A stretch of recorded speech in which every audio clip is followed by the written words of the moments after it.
Next point की बात करें हम पॉलिटिकल रिप्रेजेंटेशन, तो यहाँ पे हम कहते हैं कि जो सरकार है वो जनता द्वारा चुनी जाती है, हम सभी ये बात कहते हैं। लेकिन हमने इस बार के जो इलेक्शन में हमने देखा है कि कितनी वुमेन रिप्रेजेंटेटिव हमारे सामने खड़ी हुई है, बहुत कम, ज्यादातर मेल ही रिप्रेजेंटेटिव रहे हैं। तो अब जो मेल आगे चल के जो बनेंगे, जो अपनी जगह लेंगे, वो वुमेन्स की प्रॉब्लम को समझ ही नहीं पाएंगे, तो उनकी बात को आगे कैसे रख पाएंगे। हम सभी जानते हैं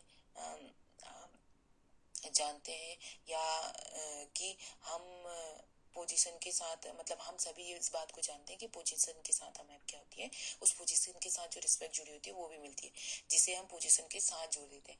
अब जैसे तो अगर महिलाएं उस पोजीशन पे पहुंचेंगी तो जाहिर सी बात है उन्हें उस पोजीशन के साथ वो रिस्पेक्ट भी मिलेगी, वो सम्मान मिलेगा, वो अधिकार प्राप्त होंगे।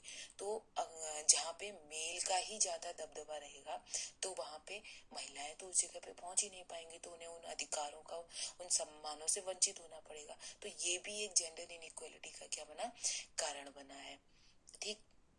और नेक्स्ट है हमारा रेसिज्म। रेसिज्म मीन्स होता है जब हमारे कास्ट, हमारे कलर के हिसाब से जॉब में हमें डिस्क्रिमिनेशन देखने को मिलता है।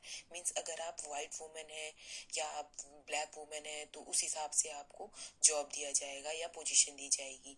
तो इस तरीके का भेदभाव जब होता है, ये भी क्या है, जेंडर इनइक्वालिटी का एक पार्ट है, और यहाँ पे भी जेंडर इनइक्वालिटी देखी जाती है।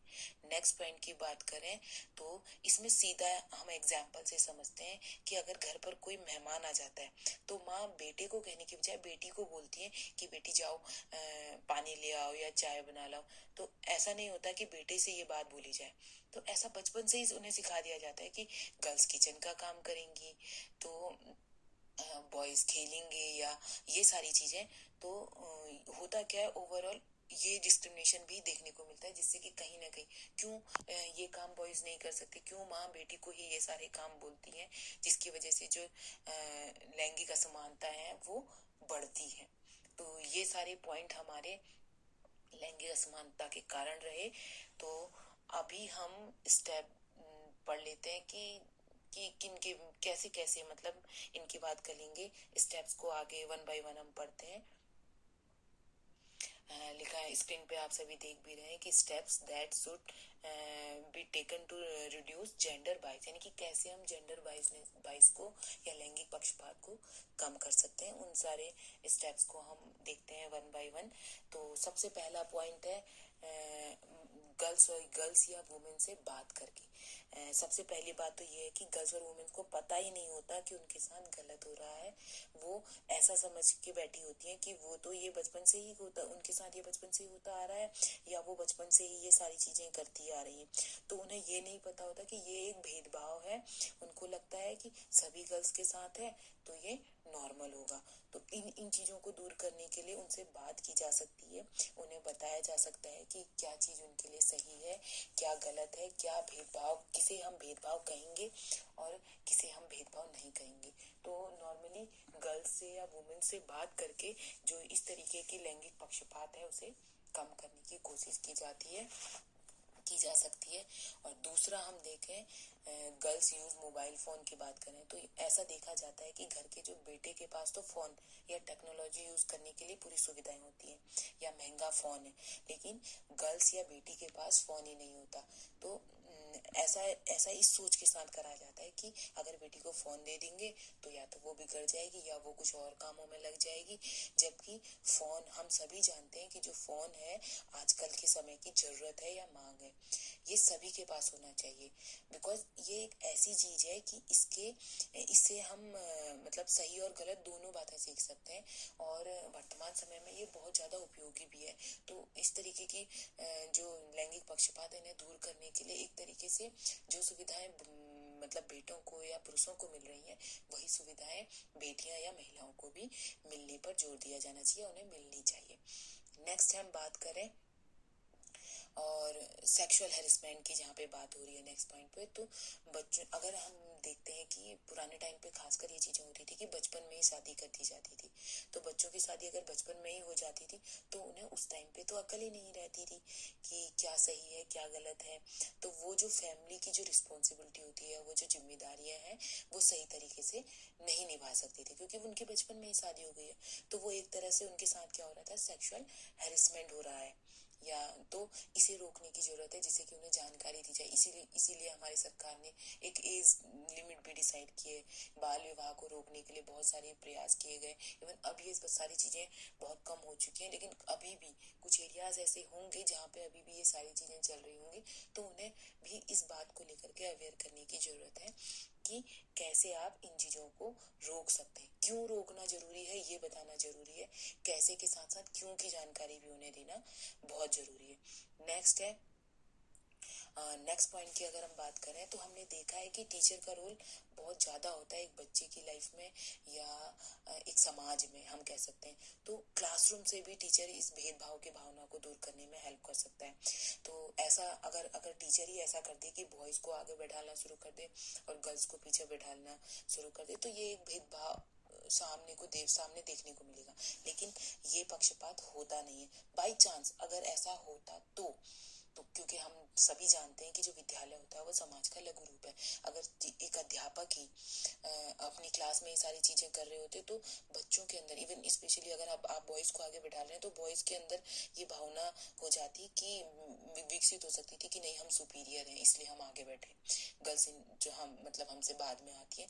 तो ये सारी चीजें, तो जो भी हम भेदभाव, इवन जब टीचर किसी काम को दे रहे हैं तो बॉयज और गर्ल्स दोनों को इक्वली उसमें पार्टिसिपेट करवाएं।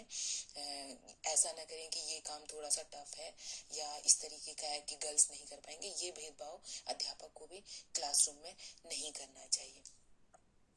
और नेक्स्ट है, रोल मॉडल की बात अगर हम करें तो गर्ल्स को ऐसे रोल मॉडल दिखाने चाहिए, ऐसी इमेजेस दिखानी चाहिए जिससे वो इंस्पायर हो। हमारी जो हमारी जो फर्स्ट वुमेन प्रेसिडेंट है मिसेस प्रतिभा पाटिल जी, उनके बारे में दिखाया जाए, उनके बारे में बताया जाए। मदर टेरेसा हैं, उनको लेकर के हम जानकारी दे सकते हैं।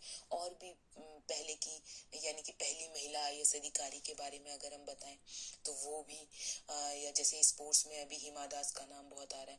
मीन्स ऐसे रोल मॉडल दिखाने चाहिए जिससे गर्ल्स में भी मोटिवेशन हो, जागे कि हमें भी ऐसा कुछ करना है। यानी कि उनको प्रेरणा मिले कि हमें भी आगे चल करके ये सारी चीजें करनी है और एक मतलब आगे बढ़ना है। नेक्स्ट हम बात करते हैं, अब हम एम्पावर मदर की बात करें तो इसमें है कि अगर अगर हमें किसी फैमिली को एम्पावर करना है तो कहा जाता है कि उस फैमिली में सबसे पहले माँ को एम्पावर करना जरूरी है। ये लाइन हम सभी ने सुनी भी होगी कि मतलब कहा भी जाता है कि किसी गर्ल को पढ़ाएंगे, यानी कि किसी लड़की को पढ़ाएंगे तो उससे पूरा कुल मतलब पढ़ेगा। अगर हम मदर को एम्पावर नहीं कर पाएंगे तो फैमिली एम्पावर कैसे हो सकती है, क्योंकि उस फैमिली की जो आधारशिला है उसको सजाने संवारने का काम जो है वो माँ करती है। तो सबसे पहले माँ को एम्पावर करना बहुत जरूरी है। नेक्स्ट पॉइंट की बात करें तो यहाँ पे लिखा है give proper value to women work. अक्सर देखा जाता है कि घर के लोगों में पापा जी की इमेज मतलब ज्यादा बड़ी होती है या उनको ज्यादा वैल्यू दी जाती है, बिकॉज ऑफ कि वो ऑफिस का काम करते हैं, घर से बाहर जाते हैं। जबकि माँ तो पूरा दिन भर घर का काम करती रहती है। वो फिर भी उनकी क्या कहते हैं, उनकी इमेज को कम रखा जाता है, उन्हें कम आंका जाता है। वो ये नहीं देखते कि हम जब फिर भी मतलब घर के पापा या घर के जो बड़े हैं या मेल पर्सन है जो बाहर जाके काम कर रहे हैं उन्हीं को वैल्यू दी जाती है, उनकी बातों को वैल्यू दी जाती है। ये नहीं देखा जाता कि माँ बिना छुट्टी लिए दिन भर घर का काम करती रहती है। तो हमें इस काम को भी अप्रिसिएट, यानी कि माँ के काम को भी अप्रिसिएट करना चाहिए। हमें ये इस भावना का विकास करना चाहिए कि कोई भी काम छोटा या बड़ा नहीं होता है, जिससे कि हम क्या करते हैं, ये जो लैंगिक पक्षपात है इसे हम कम कर सकते हैं। और इसके बाद नेक्स्ट है गेट वुमेन इनटू पावर, यानी कि हमें ऐसी कोशिश करनी चाहिए कि जो जो हमारे घर की महिलाएं हैं वो क्या करें, पावर में आए, यानी कि सत्ता में है या उनकी पावर बढ़े। ऐसा ना हो कि घर के पुरुषों में ही पुरुषों का ही सारा दारोमदार हो, महिलाओं को भी मतलब हम इस काम में इन्वॉल्व कर सकते हैं, या महिलाओं को भी क्या कहते हैं जिससे वो काम में भी आगे बढ़े, आर्थिक रूप से भी जो यानी कि इकोनॉमिकली भी हमें सपोर्ट करें, फैमिली को हेल्प करें, और मतलब कहने का मतलब ये है कि अपनी एक अलग पहचान बनाए। तो इसलिए वुमेन को यानी कि हमारे घर की महिलाओं को मतलब पावर में आने की बहुत ज़्यादा ज़रूरत है। नेक्स्ट है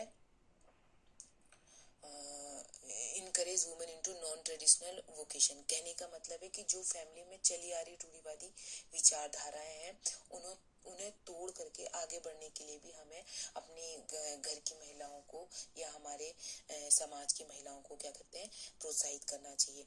उन्हें ये बात कहनी चाहिए कि अभी तक अगर फैमिली में किसी ने जॉब नहीं करी तो आप करिए, अभी तक किसी ने ये सारी चीजें नहीं, कोई भी काम नहीं करा है तो आपको ये सारी चीजें करनी है।